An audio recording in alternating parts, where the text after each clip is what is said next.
We are going to build AI-powered application called Gemini AI Chat using HTML, CSS, and JavaScript with Google Gemini AI API. Let's look at the demo for this project, and we have the initials, and that is artificial intelligence that says that, "Hello Gemini AI, how can I help you today?" If I reload, I will see the same message. So if I go ahead and provide something like hi and send, as you saw the typing indicator, you simply means the user. And if I say that, what is JavaScript, and send, this is the typing indicator, and you're gonna get a response, which is this one. And this is what we are going to build using only HTML, CSS, and JavaScript. And before beginning this project, unless you are familiar with asynchronous programming, how to interact with the DOM, and how to make HTTP requests, and all of these concepts we have already discussed. We are going to focus mainly on the JavaScript, and that is the main logic. Because of that, the HTML and the CSS have been provided, which can be found in the starter template, and this is what we are going to work with. And this is a preview without any logic. If I enter something like this, there will be no response because there is no JavaScript in this one. So first step is that unless we know the API that we are going to use, and Gemini AI gives us some free plan of which we can use to test our idea when it comes to implementing AIs into your project. If you search for Gemini AI, click on the first search result, and it says that AI for every developer. We're gonna click on Get API Key in Google AI Console, and make sure to log in using your Google account. In here, all what we need is the API key. So click on Get API Key, then click on this one and select a project and then create API key. Alright, so copy that and back to our code in the JavaScript. I'm going to place it here as API key, which is equal to this, and make sure to use your own API key. The next step is how to get the API endpoint. If you click on the developer documentation, which is this, and in here it says that get started with Gemini API. We can use it with Python or with Node.js or with REST. For this project, there is no backend. Therefore, we are going to use the RESTful approach. So click on the REST here and then copy the URL that starts from here and ends with the API key.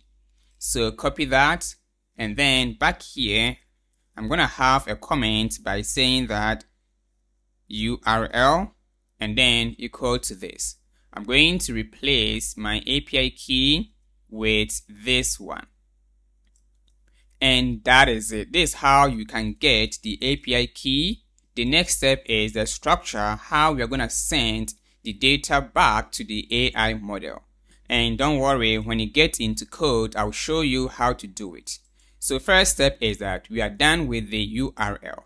The next step is the actual implementation. First step is that we have to make sure all the assets are loaded before JavaScript can interact with the application. This is where an event called DOM content loaded comes in. So bring in document dot add event listener, and the event is called DOM content loaded. And then the callback function, I'm gonna use arrow function for this one. And let me close the sidebar. So in here, we are going to select the individual input fields. For example, the chat form, the user input, the chat message, and then the send button.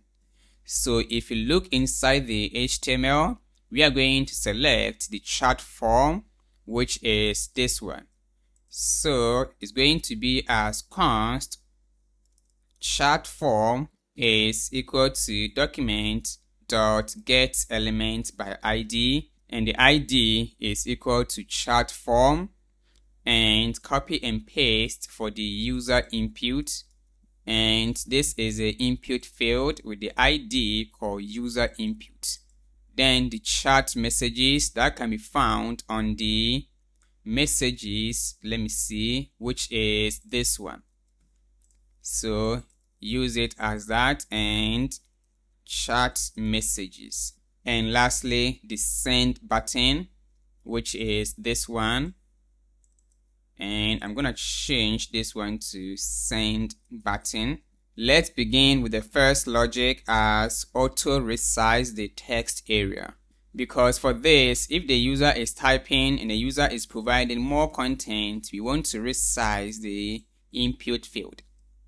So to do that, on the user input, and that is the input field for entering the message, we're gonna use an event called input, which means that if the user interacts with the input field, then we are going to increase the height.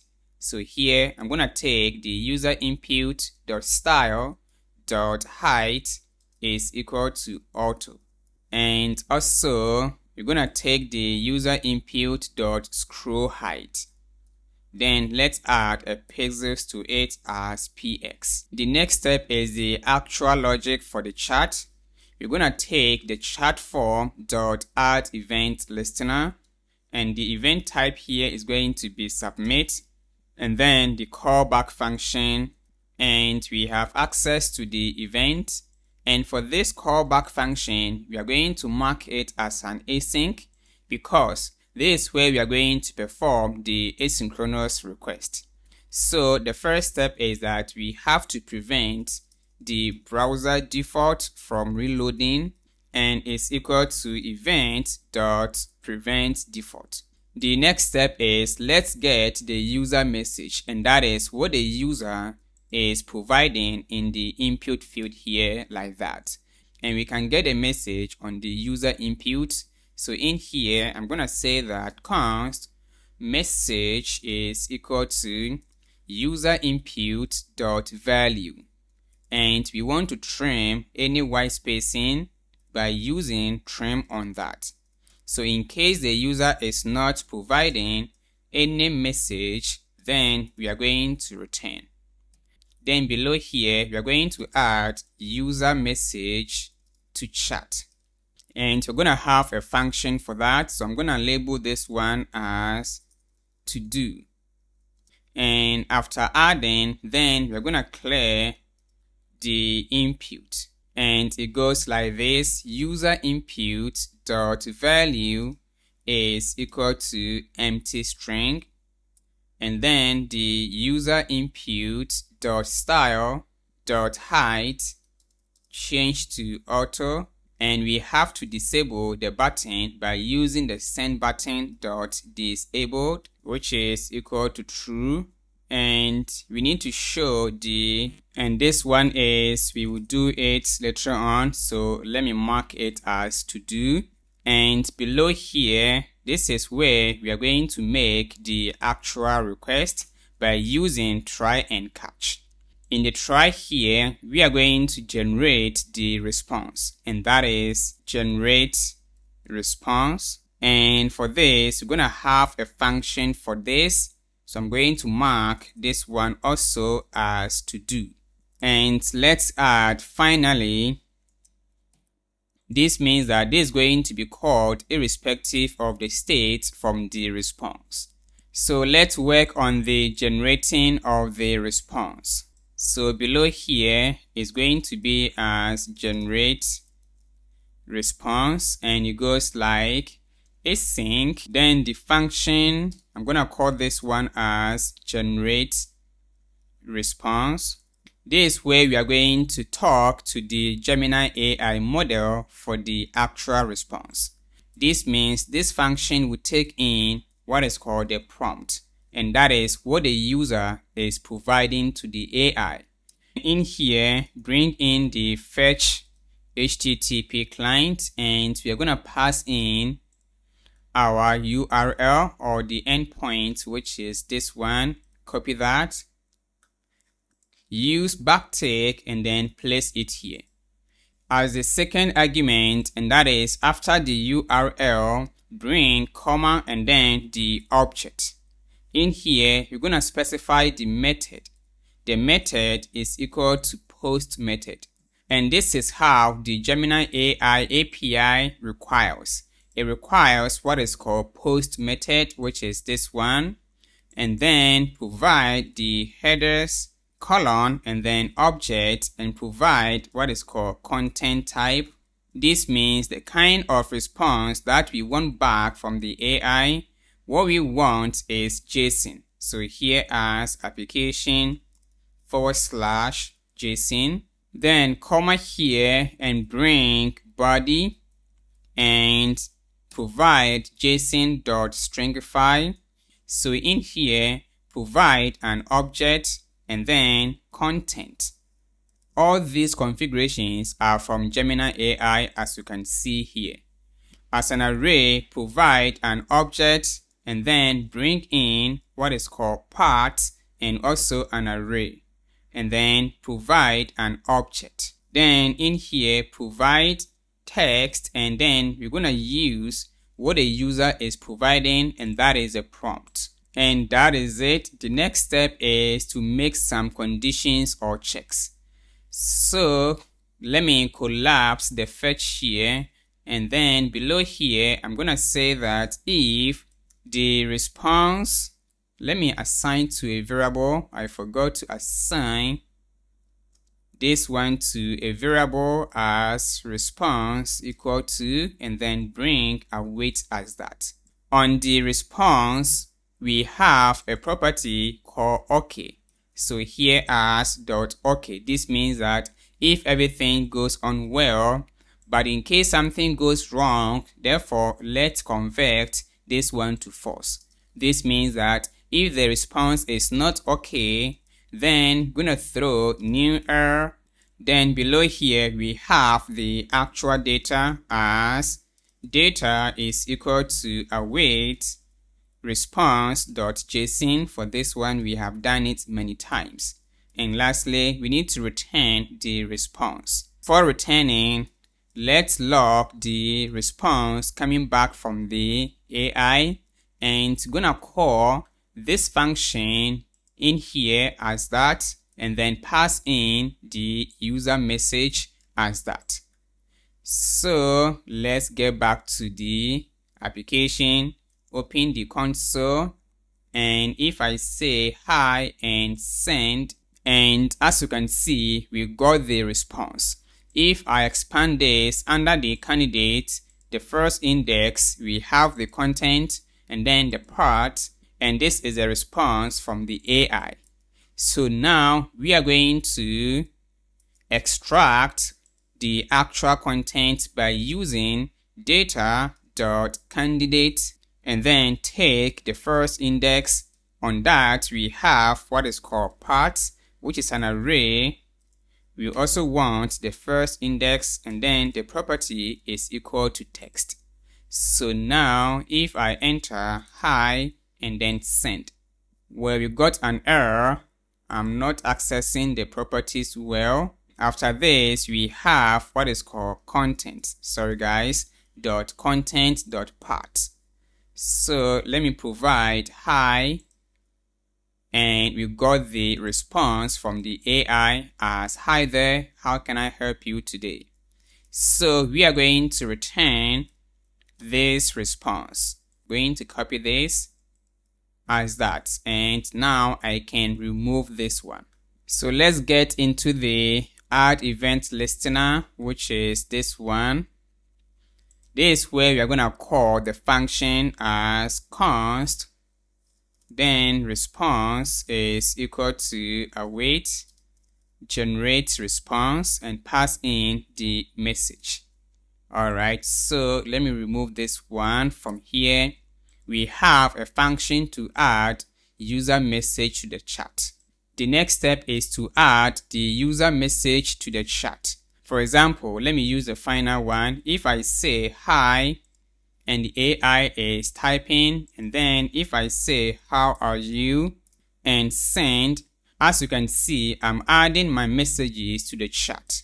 So this is what we are going to do. So you're going to have a function for that.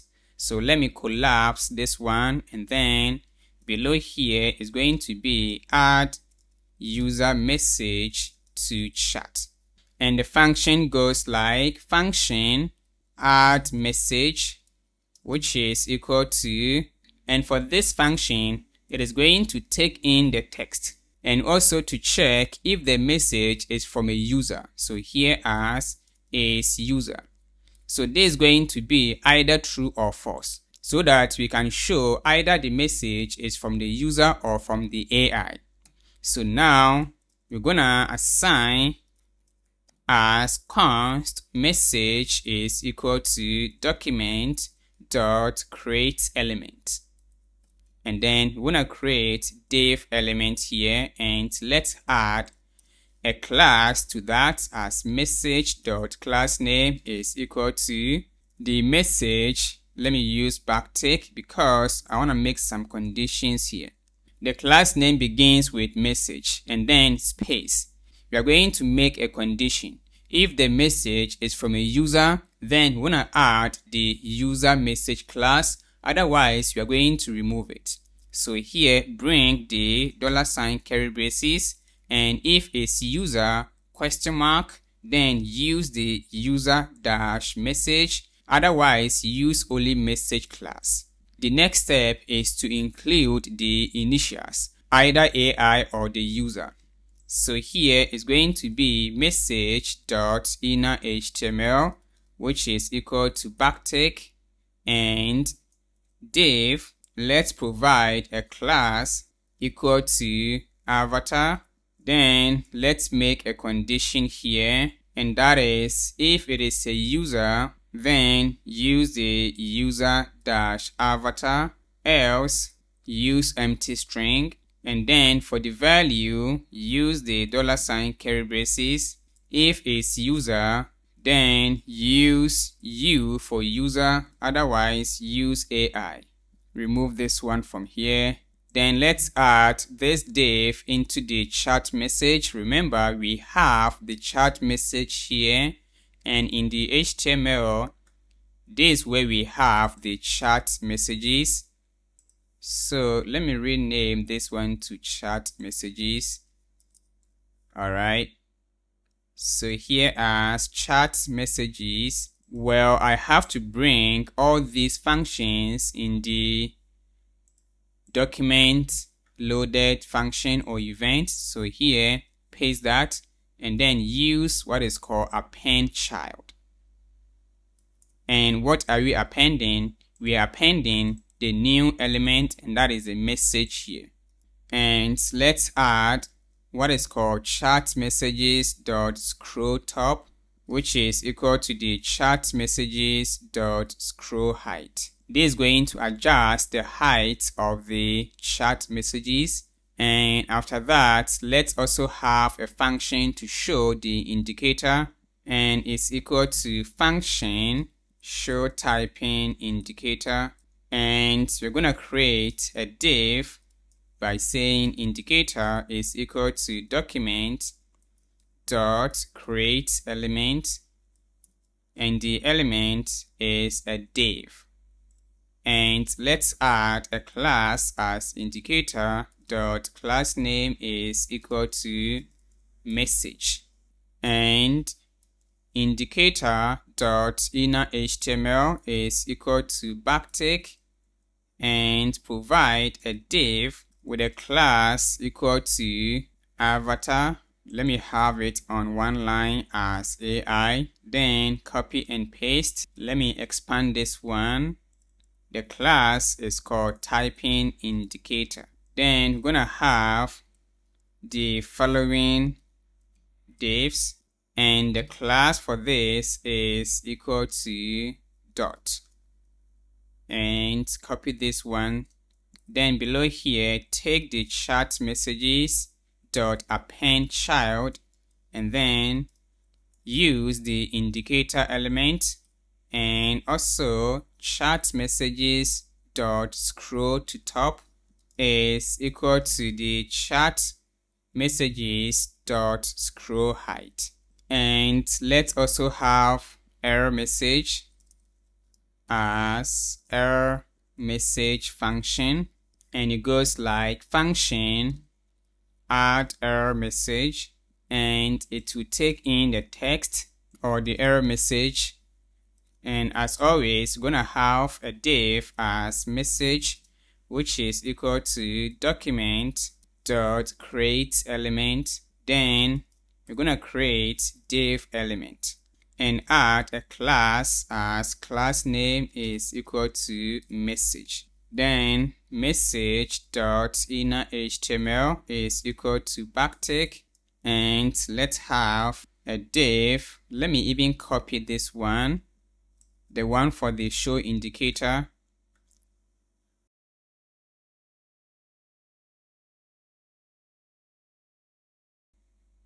and remove these guys and have this div, and the class is called message content. And let's have some inline CSS or styling, which is equal to color. I'm gonna use red, and provide the message as error colon, then inject the error from the AI as text. Alright, so we have all these functions. What has left is to use them. So let's begin from here.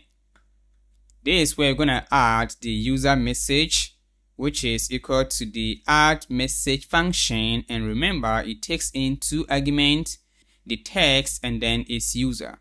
So here I'm gonna provide the message, comma, I'm gonna use true for this one. This means that the message is coming from the user. And this is where to show the typing indicator as show typing indicator. And then let me assign to a variable as typing indicator. So after we got the response, we have to remove the indicator by taking typing indicator dot remove and then add AI response. This is where the add message comes in, and pass in the message and then false. This simply means that the message is not coming from the user, but instead it is the AI. And in the catch block here, we need to remove the typing indicator by using dot remove. And this we're gonna add the error message as error dot message. And finally here, send button dot disabled, which is equal to false. Alright, so before saving it, let's fix this issue. We need to return the indicator from here. So bring return and then the indicator. And also for the adding of the message, we are not using the actual message. So bring one div and then use $ curly braces and then the div and the closing. Let's provide the class which is equal to message content. And lastly, where we are using the add message from the AI, we need to use the response from the AI. So instead of the message, use this one, and now moment of truth. If I say hi, and we have the indicator and we got a response from the AI. If I say what is HTML, send, and we got the result. Alright guys, so here ends this project. The final source code will be provided in case you face some bugs. You can make reference to it. So catch you up in my next project.